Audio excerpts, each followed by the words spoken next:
We are beautifully,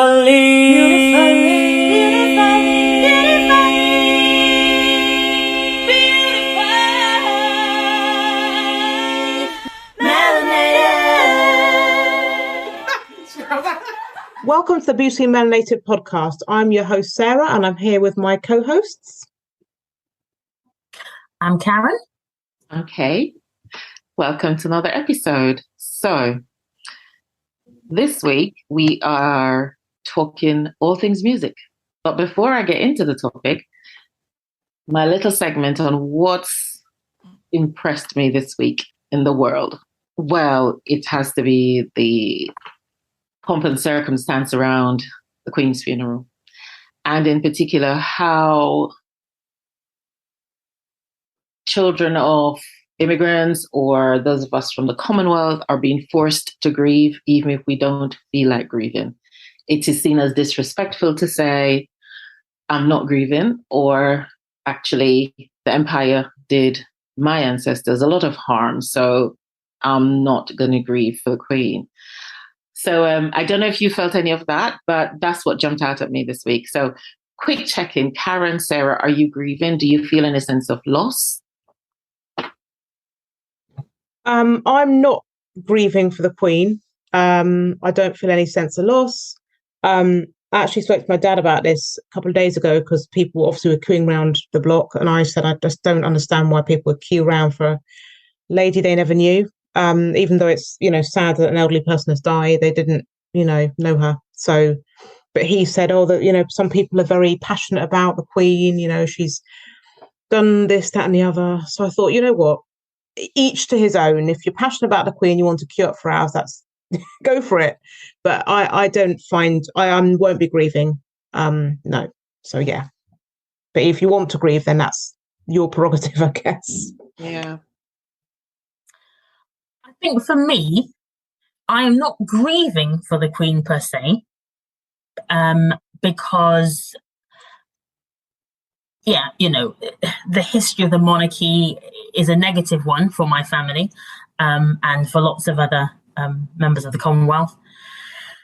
However, it's a monumental moment, isn't it, right? So it's a historical moment that I have lived to see one monarch passing and, welcoming a king. Mm-hmm. So yeah, it's a time in history that we'll remember for a long time, etc., etc. Would I queue for 14 hours? I wouldn't. But I was saying to someone today, I can't think of anyone I would queue for 14 hours to see. My favorite artist. Do you know what I mean? Like, there are very few people that could get me to stand in the rain for 14 hours, right? And she isn't one of them. But I do get it. I understand people's affiliation or association or care for the monarchy. It's such a British establishment, isn't it? It's such a and some people are very patriotic, and I get that. So while I think it's very significant and it's interesting, I love watching all the protocol, all the just fascinating what they do. And it's like, they've carried these traditions since the 1800s. If you went back in time to, I don't know, like I say. Yeah, I wouldn't want to go back in time as a Black person. True. But, you imagine from, I don't know, 1600s or whatever, they will still be doing these things because it's just, they've held it, and it's part of their tradition. So it's fascinating to me, I have to say. But at the same time, I'm very aware of what that stands for, what the British Empire stands for, and what they've done. So, mixed bag. Yeah. I don't feel a sense of loss for the Queen. Even if I had a fast pass, I wouldn't stand in line to see her. And it's not even open casket. What am I looking at? I can't even see the coffin. Behave yourself. We open coffin, so I'm good to queue for hours to walk past a box shaped like a coffin with a standard draped over it. Could be anything under there. I'm not believing it. I'm not believing it's her. So no, there's nothing in the world could get me into queue past. But on the subject of the the traditions and the pomp and the circumstance. It feels like one big cosplay to me. I'm thinking, oh my God, why are we still doing this in 2022? I'm for a republic anyway. I think the idea of divinely ordained right of kings and queens by God is, It's ridiculous. Yes. That's what it is. and the obscene display of wealth. Yeah. While many of us don't even know if we're going to put our heating on because we start feeling cold already. It is ridiculous. I mean, there was a program on Netflix that was about, royal residences and their houses, and, the Queen bought, I don't know, this mansion for one of her children. I thought, wow, just like you say, the obscene wealth is insane. And the concept of having a king and queen that I haven't chosen. Yeah. They weren't elected by me. is just crazy. However, it is so steeped in British history that I still find it fascinating. I am fascinated by it, I have to say. Yeah. Seeing as I don't even like to take suggestions on a good day, singing come to reign over us. No. Reign over whom? No. And you can't move an inkwell 2 centimeters. No, you're not really funny. Anyway, tomorrow's the funeral. By next week, it will be all over, and hopefully things will go back to being just irregular. I also have to say, I guess, for me, I'm thinking of her as someone's grandmother. She's somebody's mother. She's somebody's grandmother. So on that, in that sense, someone's lost a loved one. So I do feel for their family, like I would any other family who was grieving, for the loss of someone. But I think you're quite right. Soon the world will be back to normal and we will resume business as usual. And those who had to cancel their funerals for tomorrow will hopefully get to do their grieving too. Oh, that's true. Yeah, absolutely. Yeah. I think what you said about the grandparent, a lot of people are relating to her as a grandparent or someone's mother, probably to make it a more human experience. I see you're nodding, Sarah.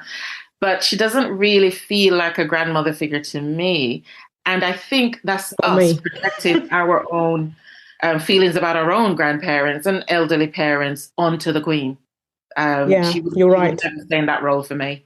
You're right. There's people at work talking about that, saying, "Oh, I think of her as like a mother figure." Often people that have lost a mother say, when I heard about the Queen's death, it made me think of my own mother. So I don't relate to her I know she was a grandmother, but I don't see her to me as my grandmother or mother. I hope you don't think I was relating to her as my grandmother. That's not what I said. No. I said any grandmother. Is someone's grandmother. Somebody has lost their grandmother. Right. Irrespective of her being a queen, she was a human being and she was grandmother to someone. She was mother to someone. So I'm saying that I feel their loss. I'm sympathetic for their loss. Exactly, yeah. As I would be anyone lost their grandmother, but do you understand? But no, I have no association or feelings of she's like a grandmother figure for me at all. I just thought I'd say that. That's great. Thank you, ladies. Very robust discussion. So over to the music. So here's a question for you listeners, and I hope you will participate along. But I pose the question to Sarah and Karen. If your life was a 10-song soundtrack, what would the songs be? What is the music that encapsulates, it mesmerizes, it says, this is who I was at these stages of my life? So, over 3 episodes, we are going to share with you the soundtrack to our lives. So, get your pen and paper ready. You might want to write down. We'll put as many of these in a bio as we can. But you might find it fascinating to do the soundtrack to your own life as well. So have fun with it. So Karen is going to kick us off. She's going to share her first song. What's song number 1 on your album, Karen? So I thought about this long and hard. And there were so many to choose from. My goodness, I was inundated, with choice. But this particular song reminds me of my very early childhood. So I have three older sisters and a younger sister. And there are 7 years between my youngest sister and myself. So I don't even think my little sister was born at this time. Right. But older sisters, I don't know if anyone else had this sort of setup in their homes, but we had a front room and then you had the living room.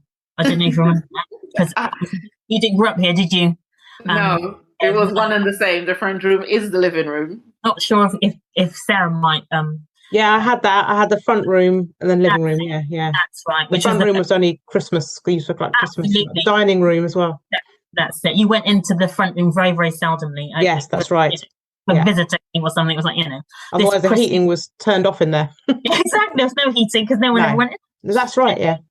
So we would spend quite a lot of time in there, like you say, special occasions, Christmases and that sort of stuff. And we would, that's where the record player was, right? So we'd get our records out, vinyl, and we'd play a song called Ring My Bell. And who is it by? Oh, let's see. Her name is Anita Ward. I don't know if any of you know that song, Ring My Bell. And we used to make like dance routines. So it would be like me and my three sisters, and we'd line up and we'd make like a full-on routine. I love it. Do you remember it even now? Sort of. That's so sweet. So we used to, we'd make choreograph this dance. And I was, like I say, the youngest of the three. We'd make this dance and we'd perform that when people came round. What, in the front room? In the front room. So, like I say, usually Christmas. Come over and we'd get all ready and we get all dressed up. And in fact, I stand corrected. It was two of my older sisters and myself. My other sister wouldn't have been there, but so that's what I remember, doing a dance to Ring My Bell. Loved it. It is a bop. It is a tune. It is absolutely, yes. Yeah, it's good. I remember that song. Okay, so moving on to, let me think. When I got to school, sort of school age, secondary school in particular, I remember the first time I ever saw Whitney Houston on the TV, and I was just in awe. Mm-hmm. I could not believe how beautiful this Black woman was. She was. I was mesmerized by her. And so her album, I think it was a self-entitled album, Whitney Houston, but there was a song on there called You Give Good Love. Oh, yes. I could listen to that for hours. Honestly, that was on repeat. And I just fell in love with this woman. Like, her voice was angelic. I'd never heard anything like it. And I just wanted to be her, be like her, she was just my idol, actually. So that song. So Karen, that was in your teenage years, mid to late or early to mid? I remember being at upper school. So on the album it says 1985. So I would have been at upper school, maybe like sort of, I don't know, I can't do the math so quickly, but maybe like about 13, 14, maybe something like that. But I want to Google the lyrics of You Give Good Love because I want to know why that song was so special to you. The funny thing is, I don't even think it was the lyrics. Okay. I don't think so, because what did I know about somebody giving me good love? I don't think I had any idea.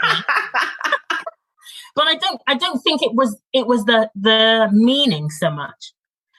Just her aura, and this voice that was just insane. I think that's what it was. And that particular song was just a beautiful song. And I guess at that age, you're a teenager, you're thinking about when you will meet someone, you're thinking about, I guess, I was interested in boys. I didn't have a boyfriend, but I think I was, having conversations with friends about love and what that would be like. Preparing myself. Yes. So, Karen, I'm going to hold you there. And Sarah and I are going to share our number 1 and number 2 songs. Okay. Over to you, Sarah. Sure. So yeah, it's quite interesting that Karen was talking about front rooms, and my number 1 song. I have memories again of the front room. So our front room had this kind of brown sofa in one side, and kind of dodgy kind of greeny brown carpets, and of the time, it was of the time, and kind of floor to length ceiling curtains of the same color of the sofa. And so my first song is by Dinah Washington, and it's Unforgettable. It's a classic Dinah Washington song, and it reminds me of my childhood. I'd say from age 6 till about 11, 10, 11. And the reason I picked this one is because my dad was a massive Dinah Washington fan. He used to play this album. I feel like it was on loop all the time. A bit like Karen when you went in and played, Ring My Bell. This was on loop, this Dinah Washington album. What would happen is my dad would sit, it's very kind of its time. My dad would sit in one side of the kind of living room the front room, sorry, because our living room and our front room were attached. It's weird. And in between them was this kind of sliding wooden door. So sometimes you might have a situation where my dad would be in the front room, but the door would be sliding open, but I would be in the living room. So, but we'd be together, if that makes sense. So he'd be playing in the front room, he'd be sitting reading a paper, playing on a record player, like you can, vinyl, playing Dinah Washington, and I'd be in the living room, playing with my Barbie dolls. And yeah, I just spent a lot of time, because before obviously kids had all social media and all that jazz, and it just literally was me playing Barbies or Sylvanians and him in the front room. But it was just very calming to me to hear that tune. Was really calming. It was grounding. I was at peace. So yeah, that's my first song that I've picked out, and it meant a lot to me. Even now, I still, on my Alexa, sometimes I still play the Dinah Washington album. I love it. I love Dinah Washington. I actually quite like jazz, jazz music. I always have done, but more so as I've got older. And my second one moves more into the years of like 17 to say 23. So the one I'm going to mention is called Pretty Green Eyes by Ultra Beat. Now, a lot of people probably won't have heard of this, unless you were, say, in the same scene I was. But yeah, so Ultra Beat, I don't even know. I think it was one guy or something, and some DJ or something. I don't even know who Ultra Beat were, but I guess when I think of that song, again, it kind of, it takes me back to a time when I was at college. I had a friend called Susie. I remember she was called Zuzana Pullen. I remember her well. And she was a Russian girl. And me and Susie used to just always talk about going up to London, she was from Hampshire, and how her sister lived in London, was dancing in all these nightclubs, and she was so cool and all this stuff. And one day me and Susie were going to go and dance in all these nightclubs just like her sister. So yeah, that we started listening to this kind of music, Ultra Beat.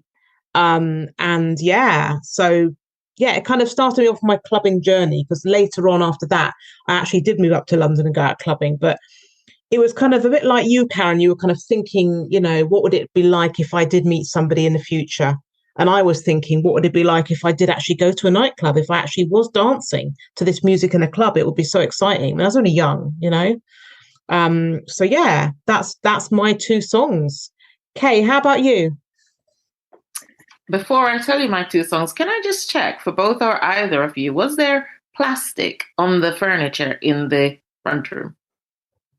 Not on my one. No. That's quite a specific thing. I found that I saw that a lot in America. All right. So, yeah, a lot of Americans had that sort of plastic covering on their sofas, and in Jamaica that was quite a common thing. But it wasn't so common in this country. What we did have were things called doilies. Oh yeah. Oh god, they were so annoying. They always fell off the side. Straighten them out again, didn't you? They were like sort of crochet table mats almost. That's what they look like. Yeah. And they sit on the back of your sofa. To make sure you have to sit back and do that, straighten it, didn't you? That's to the it. side. And then your hair or your head didn't quite touch. No, sit forward. And I guess it was like a sort of protection, wasn't it, for the sofa? In a sort of kind of like how the plastic cover. The protection. Did that. Yeah, to protect. But it's hot in Jamaica. You can imagine having plastic on sofas here in winter. No, you got chill beds.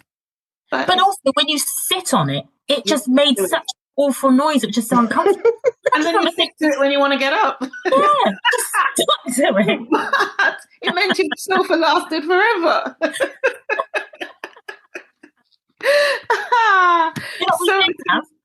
The other thing, I don't know if either of you guys had this, was something called a carpet protector.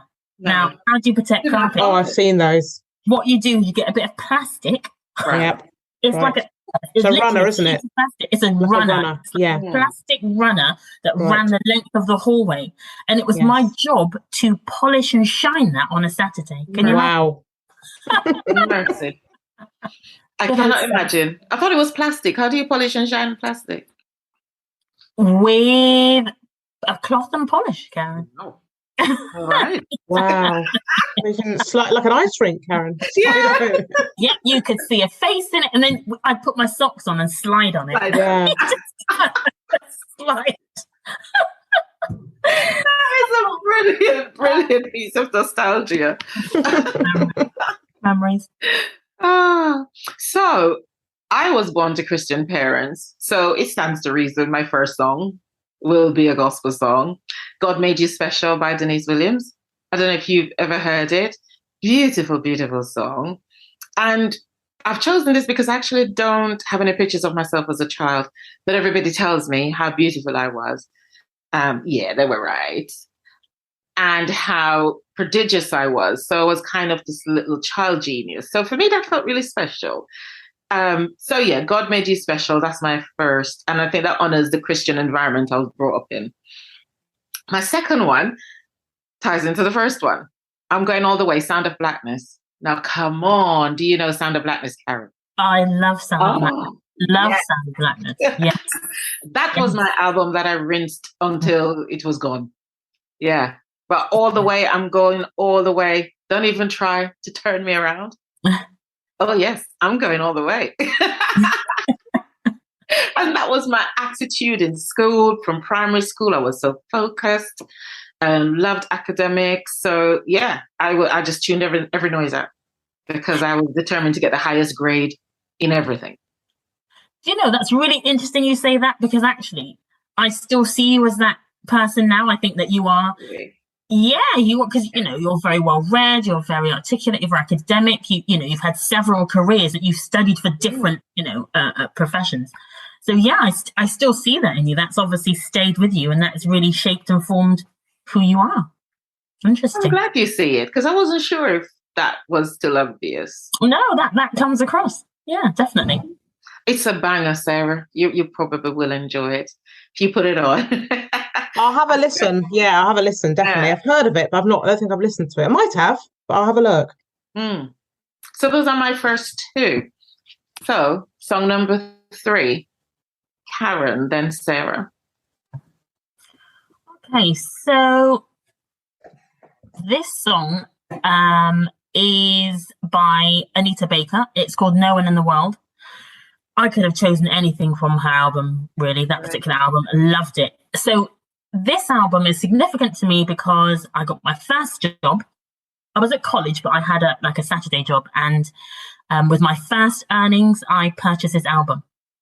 And so, it was just a significant time for me, really. It was my own money, and I was really proud of myself. And I just loved Anita Baker. I'm not terribly familiar with jazz, unlike Sarah. But it's got like a jazzy, bluesy feel, right? So there's a crossover. She's kind of soul, R&B / jazz, isn't she? And I just loved it. I just loved the album. I loved her voice. I loved the vibe. I just loved everything about it. So that was a particular period in my life where I loved everything Anita Baker related, really.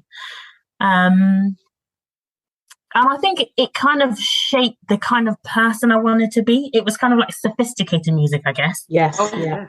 And I'm not sure if I've ever become sophisticated.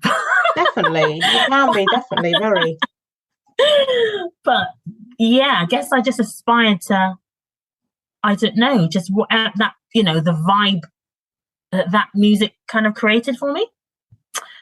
So moving on to my sort of I guess this sort of takes me to my early 20s, I guess.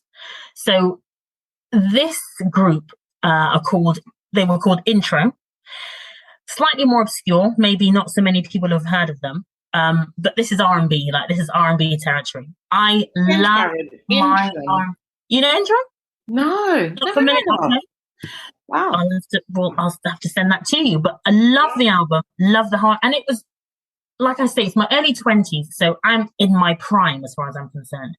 I'm dating, I've got my friends, I'm living in London, so I moved to London, and I'm just in the club scene.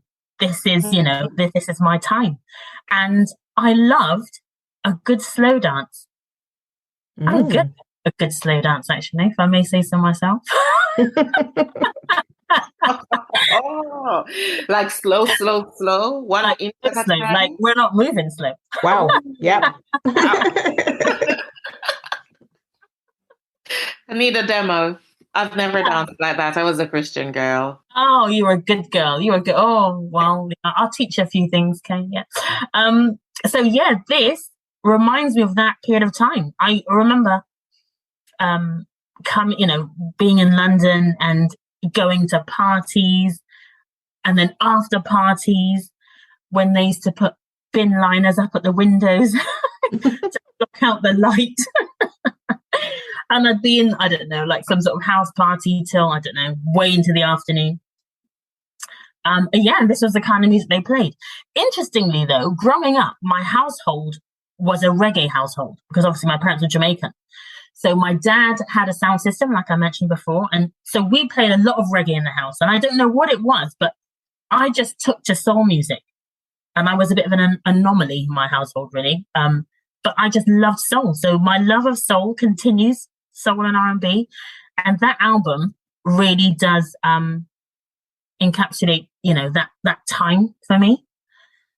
Yeah, I'd love to listen to it, or at least get acquainted with the band. So, I should send it on. Yeah. We'll drop that in the bio and on our Insta page. Yeah. So Karen, that's you done for this week. That's your 3 and 4. So we covered up to early 20s. Sarah, how about you? Have you got 3 and 4? Or just 3? I've got 3. So my number 3 is it's a song called Sunshine After the Rain. It's by this woman called Berry, Berri. This is music I would never listen to now at all.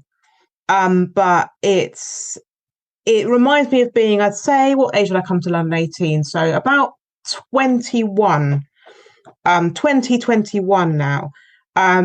So I'm in London, just moved up from Hampshire. I've finally done it.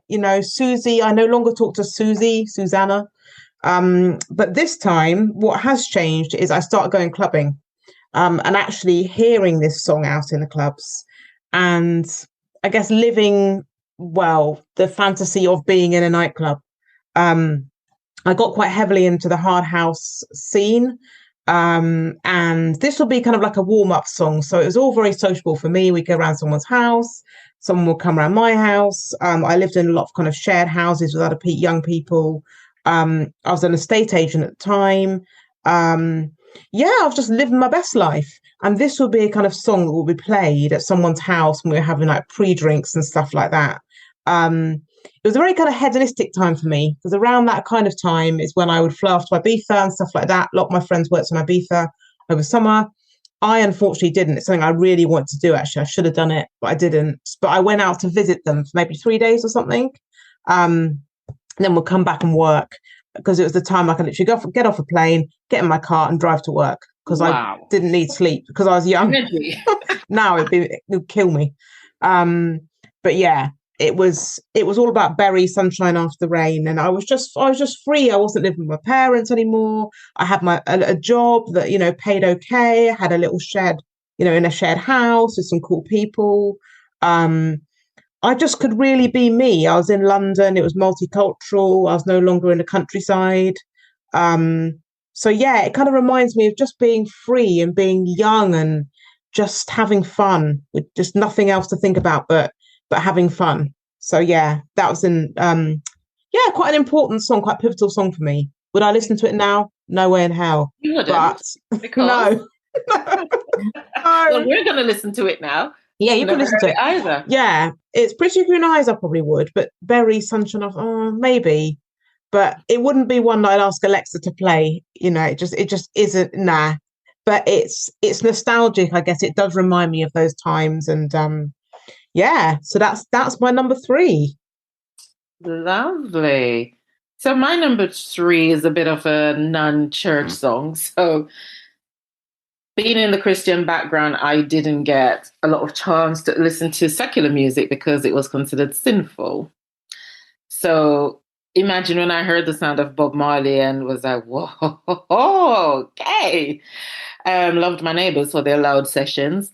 But number 3, I'm in my teenage years. I'm discovering the power of being female.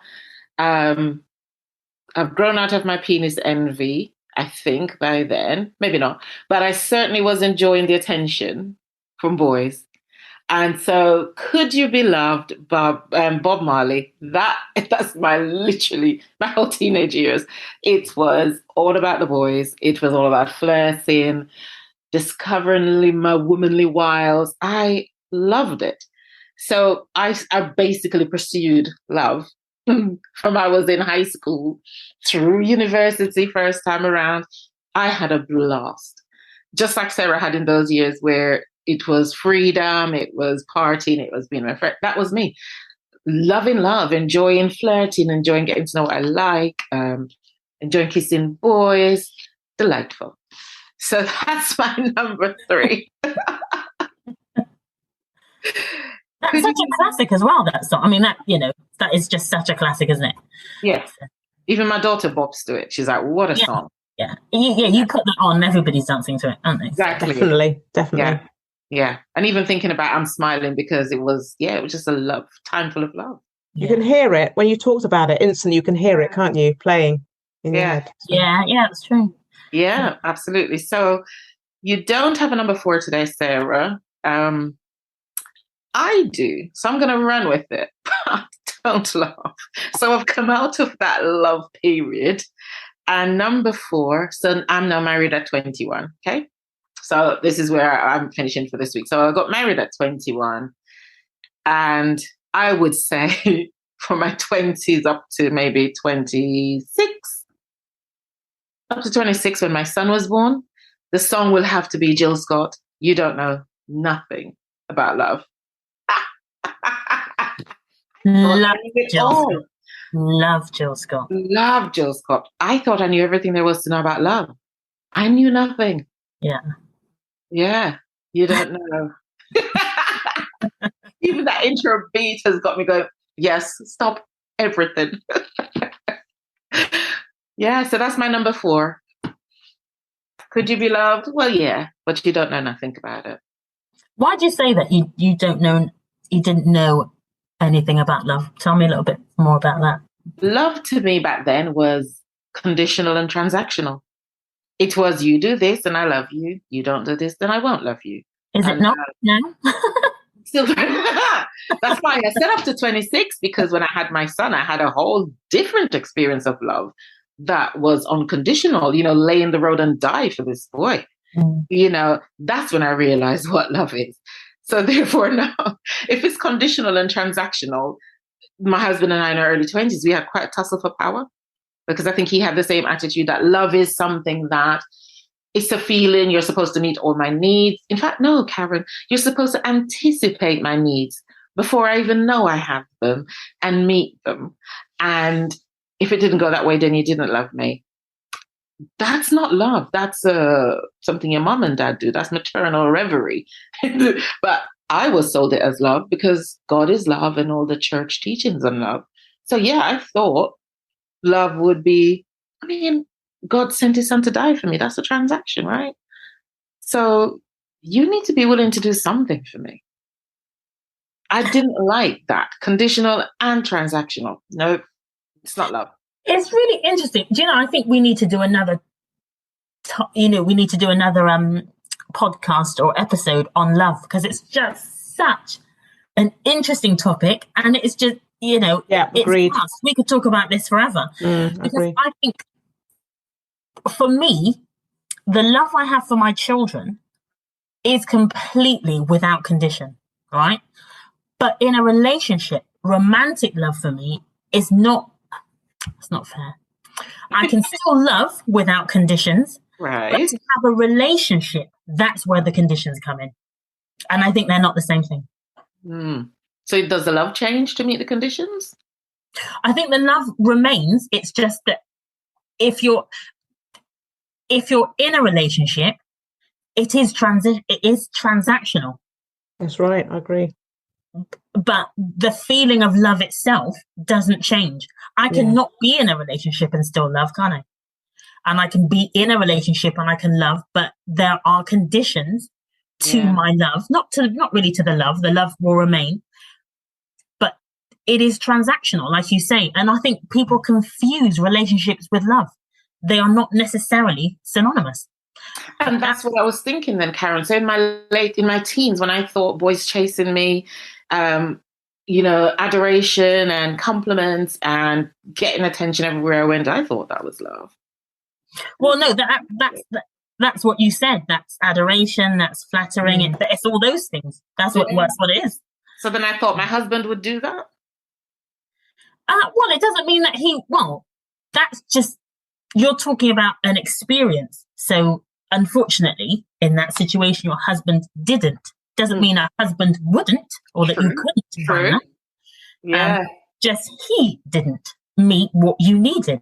Yeah. This is that's how I knew nothing about love. But do we ever? I mean, I am learning now about love at this grand old age, and I will continue to learn about love because it's such a vast topic.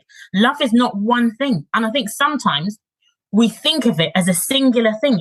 To me, it is not. It is anything but that. And then we go, this isn't love or that isn't love. Well, for me, love is on a spectrum. You can love a little, you can love a lot. There are so many, we could, like I say, we could talk about this for hours. This is another podcast, ladies. Yeah, on love. It is. Definitely. It is. And if I were to think of one song that would summarize us three, that could be an anthem, it would be Bob Marley, One Love. Oh, that's lovely. I like that. I like that. Yeah. It's all in the music. Of all the love songs in the world, this is the one song that I actually feel. Sure. When I hear One Love, I feel it in my heart, and my chest just goes, ooh. Yeah. Yeah. That's really nice. That's a nice thought. So, Sarah, any final words? Oh, sorry, Karen. No. Look at me cutting you off. No.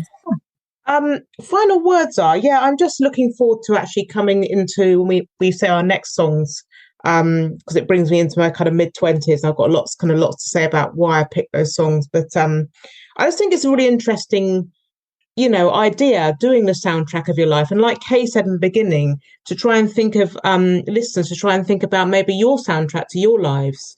Because, it's just a really interesting topic. And I hadn't actually thought back to, Diana Washington, Unforgettable, and the front room and my dad sitting in it and all that kind of stuff until tonight. So, I just think it's a really interesting topic. And I think it could be quite useful for, anyone to have a think about their lives. So, yeah. Yeah, I agree, Sarah. Karen, final words? It was just so lovely and nostalgic. I really enjoyed, recalling those images from my past. Yeah. And it was really lovely to share that journey with you ladies, actually. I would be really interested to hear from, like Sarah said, any listeners who'd like to share the soundtrack to their lives. So if they could send us an email. Kay, can you remind us of the email? Absolutely. It is Beautiful and Melanated Podcast at gmail.com or our Instagram at Beautiful and Melanated Podcast. One of these weeks, Karen will say the I will. contact One day I will remember that. But another thing for you to think about, listeners, and I'm going to go a little bit existential here in saying thank you for listening to this episode, is if you can think of your number 10 song, this is the song that is going to be at the end of your life. Is that song already written? Does it exist? Would you rather not know? Would you stop your collection at 8, an 8-track instead of a 10-track?